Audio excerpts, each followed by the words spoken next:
First bird natin mga kalapatids, eto na. May bumababa na, si Kobe na to boy, si Kobe na. Ayun na, saan lumalanding? Ayun, si Kobe na to. Ayun o. Wala, bumaba na to mga kalapatids, ayun na si Kobe. Clock mo nang mabilis boy ha.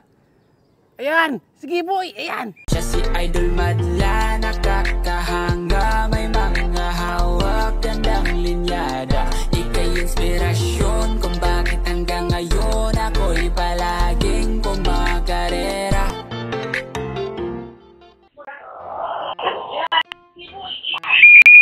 Pasok na si Kobe. Bilis. Baba na. Nahihirapan si Madla to dahil nga may putik sa gilid. No? Buti na lang si Kobe lang yan, mabilis na pumasok. Sige. Ayan. Sige, tulak.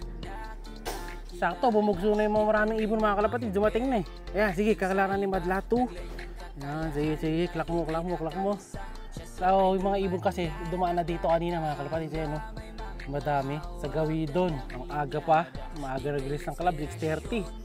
Although malapit lang. Tingnan natin kung magiging maganda ang kalaki ni Kobe. Wait natin siya para makapag-clock tayo ng maganda. Dahil ano ngayon, mabilis maubos ang speed. So yung mga kalapatids, 1:12 ang speed ni Kobe.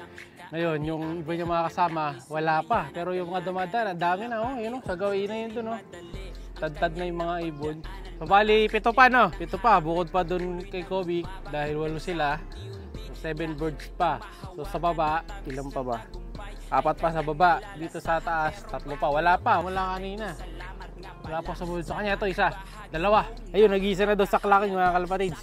Tayo pala nagkakalak. Mabilis tayo boy. Kung tayo pala nag-clock. Pero masisipa yan dahil tayo pinakamalapit eh. Ito sa atin na to, yung 2 na to. Yung umiikot. Ayan. Saan kaya to? Sa likod? Anong kulay ba sa taas? Mga blue bar. Ay hindi, sa baba to, lumalanding eh.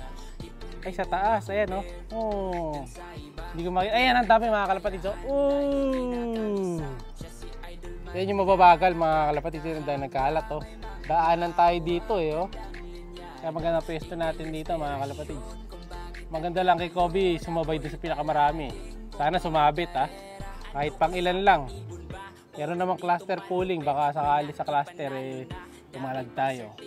Ayan, yung 2 natin umiikot to. Hindi ko kasi makakita kung saan sila talaga eh. Tatago tayo.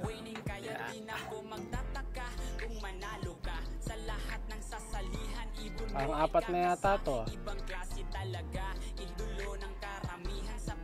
Ayun dahil na malapit pa, hindi pa sila pagod. Ayun dapat dumadaan sa taas oh. Dumakmak pa yung mga dumadaan, dami pa. Sana nawala na yung 2. Ikot pa ata. Sa taas tong 2 na to malamang. Lumayo pa. Maga pa eh. Tingnan muna natin nilang mga kasama. Upo muna ulit tayo dito, balik tayo. Lumipad pa yung 2 oh. Lumipad pa sa Gawin doon. Kaya pa umuwi. Ayan sila, yung 2 babalik na. Yan!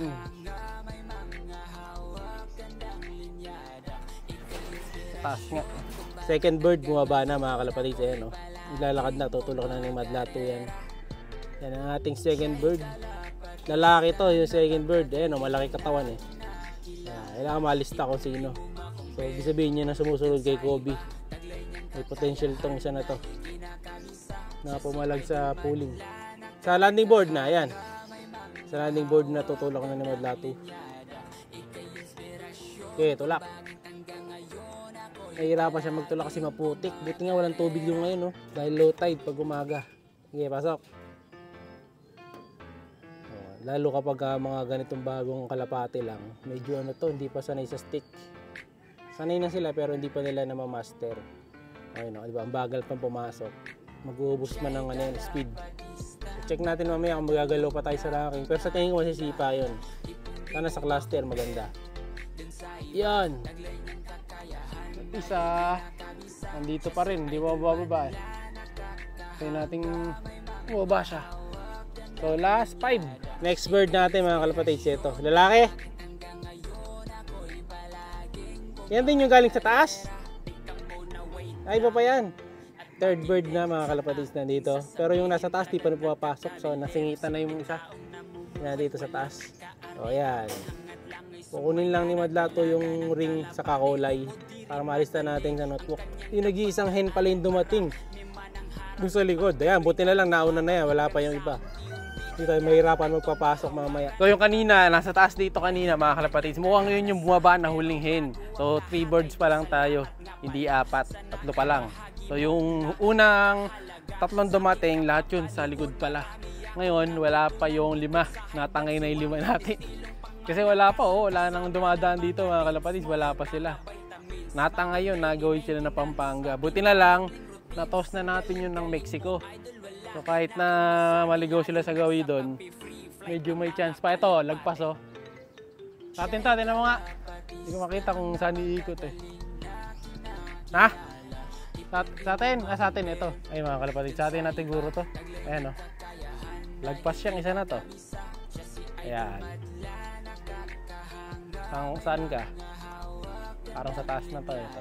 Sa atin, lagpas nga. Saan nagpunta? Umikot pa ata. Sa atin siya. Napupo akong konti. Yan, sa atin na to. Bumaba na kaya. And as of now, dun sa ranking, hindi pa tayo gumagalaw. Nasa number 1 pa rin yung pangalan natin. Hindi ko sure kung hindi na siya masisipa sa cluster. Sana kahit sa cluster number 1 pa rin siya. Kasi 3 cluster yung niya nilaban eh. Tapos meron pang grand yata. Hindi ko sure kung paano premiuhan eh. Pero sa ngayon, number 1 tayo, yung importante. No? So ayun, lumanding na dito sa taas yung isa. Tayo na lang natin buwaba. Sa gawing Mexico, may nag-clock na mga kalapatid sa clacking. Pero yung rank natin, hindi pa rin nagagalaw. So which is, magandang sign yun na baka hindi na tayo masipa sa cluster. Pero titingnan natin, baka lags pala sila, no? Baka lags pala, kaya hindi pala nagka-clock eh. Kaya lang, may kasunod na tayo mga palit sa baba eh. Hindi na siguro lags yun. So yung isa nandito na sa taas, ayaw bumaba ng isa. So 4 birds pa, inintay natin. Hintay lang natin to magpakita para malista natin yung ring number. So ayun, may dagit pa si Madlato doon kanina. Ang alis na yung ano dyan, bibi? Bibi mo dyan, Lana? May dagit siya doon kanina. Oh. Nasa taas yung ano eh. Bibi kanina. Saan? Bago? Mga late yan. Wala tayong hinihintay na itim mga kalapatids ha. May itim ako nakita dun eh. Akala nyo may itim tayo, wala. Hindi natin sinali yung itim. Siya'y kalapatistang napakagaling na kinakilala.